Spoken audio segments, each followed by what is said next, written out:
Hey guys, DJ DVine here and welcome to Point Blank Music School. Today I have a special guest with me, Sam DVine. Hello. How are you? Good, thank you. And today we're going to be talking about how to start your own record label, and we're going to be using Sam DVine's label, DVine Sounds, as an example. So let's get into it.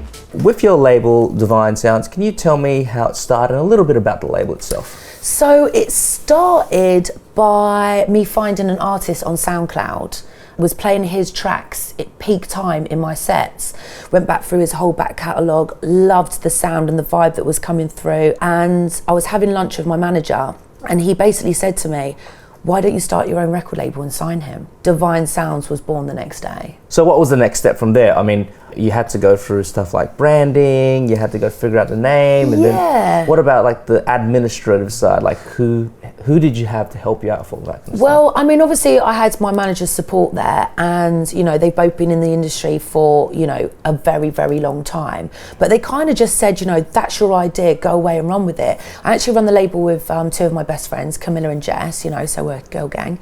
And, you know, Camilla is someone that I met in Ibiza, and, you know, we went raving together. Jess is someone who I met on the scene, and just together, you know, our vision was exactly the same. You know, we just wanted to sign really good music and give a platform for up and coming artists. So what do you think is one of the most important things for someone that is starting their own label?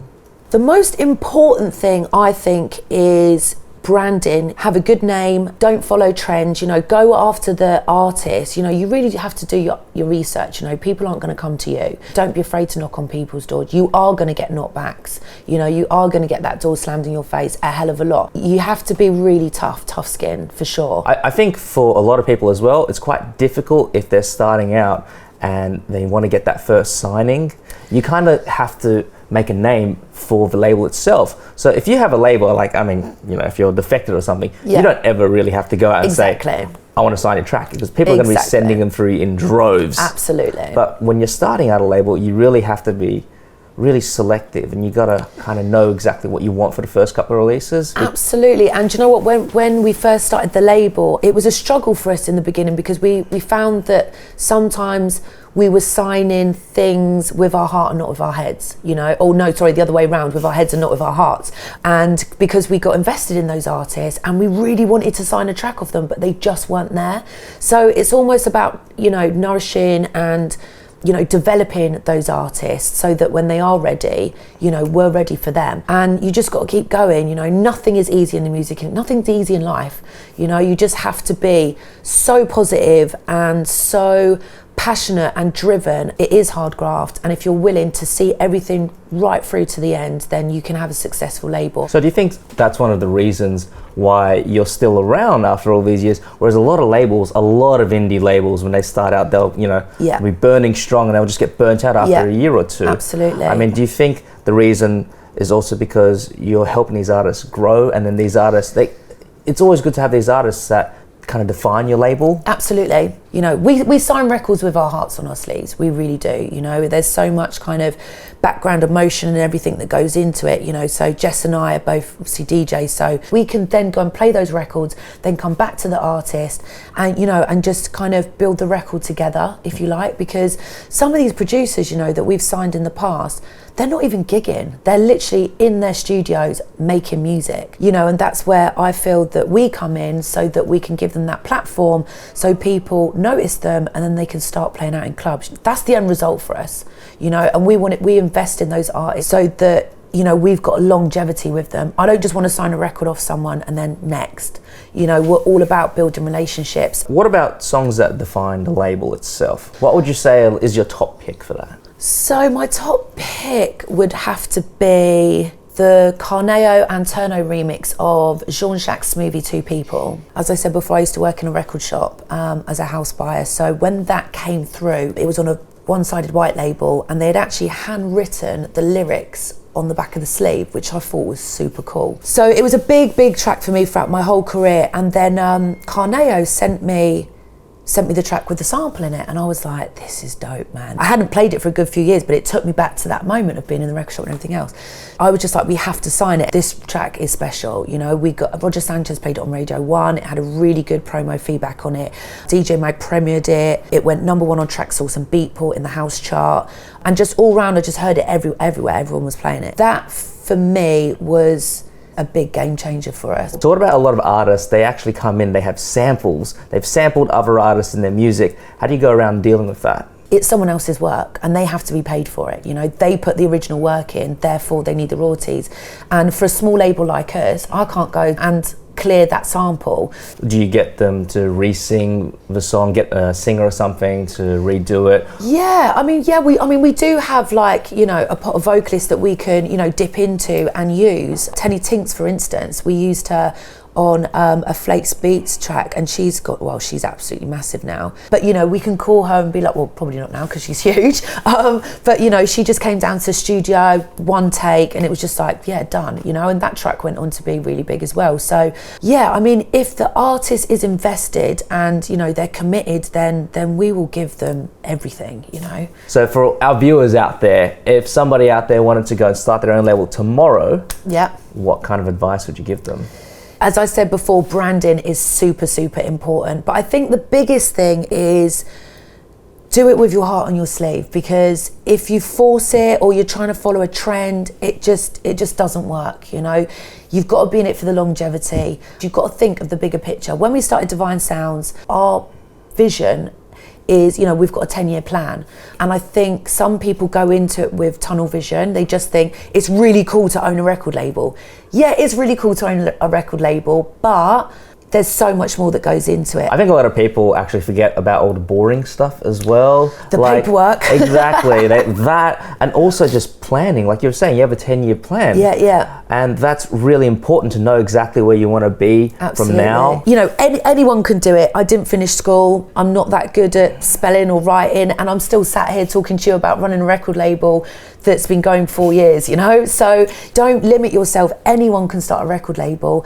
You don't have to limit yourself. You don't have to be a DJ. You don't have to be a producer. Those things do help, because then if you're signing those records, then you're in the clubs playing those tracks out. And also it's better for the A&R process as well. Absolutely. You're listening to so many different songs. Absolutely. You develop that taste. Yeah, absolutely. But like you were saying, you don't need to be a DJ or a musician to run one, because there's a lot on the business side that unfortunately a lot of DJs are not so good with that money side of things. Exactly. But if you're a business person, you might be good at that. And, you know, everyone loves music. My kind of biggest tip for anyone that's starting a label is go to IMS in Ibiza, go to AD in Amsterdam, go to Brighton Music Conference. There's also one in Malta now, and IMS, I'm sure I saw College Malta. Yeah, exactly. You know, and there's so many of these seminars that you can go to. Get in there, listen to the pros, you know, learn, be a sponge. There's so many factors to it, you know. It isn't just having a logo, finding a cool track that you want to sign, you know, all the legal stuff side of it, you know, like the royalties.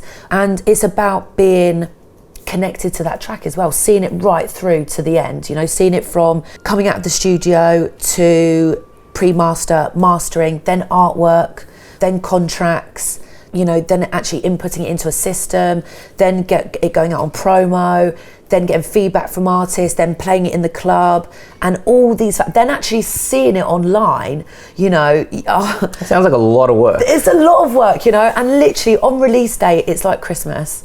Like, we're like, happy release day, you know, and we're literally on it from the moment we wake up. To watch a track that you signed climb the charts, you know, going at 60, then 40, then 30, then top 20, then it gets really exciting, then top 10, and then you're like, come on, like willing it to number one. And then when it does, it's like, it's a massive celebration. Do you think another reason why you've done so well is also because you have a great team? Absolutely, 100%. I wouldn't have been able to do it on my own. I wouldn't have been able to, I may have been able to do it on my own, but I wouldn't have been able to get it this far.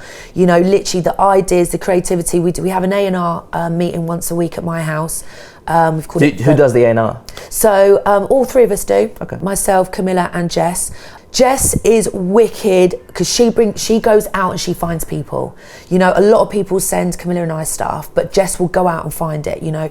Jess is the one that found, you know, the guys with under 200 followers on SoundCloud. I'm like, but she'll play it to me and I'll be like, yeah, this is dope. She'll be like, yeah, they've got 200 followers on SoundCloud. What? Sign it, let's do something with them, you know, because it's exciting, it's a challenge, you know, someone that I can really get my teeth stuck into. And, you know, from the early start as well, from the first step of their careers, I'm all about that. So if you're starting over by yourself, would you say you would find somebody to give you a hand? Like, do you think you'd be able to get to where you are just by yourself today? I think that the top tip in all of this is get yourself a really good distributor. You know, you can learn so much from them. You know, in the beginning, we kind of did all our own promos. As I said, I used to input every single track, sit there literally like, oh my God. And now the distributor that we've got at the moment do a lot of that legwork now, which frees up more time for us to nail our branding, to go out and search for better tracks, research on up and coming artists, and it just frees up a lot of that time so that we can be more creative. And you don't know about those things in the beginning, but you know, say you've just come out of point blank school and you're like, right, got my degree or whatever, and I want to start a record label. Go to those IMSs, go to Bright Music Concerts, because there's going to be a whole other people in that room that probably want to do the same. So after you started your label, did you have any challenges that you just absolutely did not expect? Kind of hit you out of left field? Kind of. It's just more for the fact the response that we got and still do have from artists. The biggest challenge is, like, we reply to everyone, which is very, very time consuming. But, you know, we've said that right from the start. Anyone that, you know, takes the time to message us, then we need to take the time to message them back. But as it's gone on and on and on, and I've got more busier in my career, and Jess has got busier in her career, and Camilla also, you know, you can't reply to everyone, and that kills me. So it was a lot more time consuming than you imagined. Yeah, because you want to help these kids, man. You just want to help these people because they're raw talent, and everyone deserves a chance in the music industry. And I feel that if I can give someone a chance, then, you know, that just makes me feel good. So the future of the label, you did mention a 10-year plan. What do you guys have planned? You know, next year we want to do some really cool parties and maybe have the multi-genre, you know, R&B, old school, 90s R&B, UK garage, house, tech house, deep house. In my head, the long term is like, you know, to really brand that V up. When you see the V, you think, Divine Sounds. I want to look back in 20 years and have like Divine Sounds t-shirt, be like, well, this is vintage. You know, it's like that's where we're going, and we're not going to stop until we get there. Well, I think that about wraps it up for what we got to talk about. Cool. Any last words for the people out there watching? Take a leap of faith and do it. It'd be the best thing you ever did. Awesome. Thank you again so much for coming in. Thank you for having me. No worries. And as usual, check out pointblankmusicschool.com. We also do courses on music business and all that good stuff. And if you want to learn how to make music and make that music and get it signed onto Sam Divine's label, I love that. Check us out as well and we'll get you there. Anyways, DJ DVine now. You've been tuned into Point Blank Music School TV.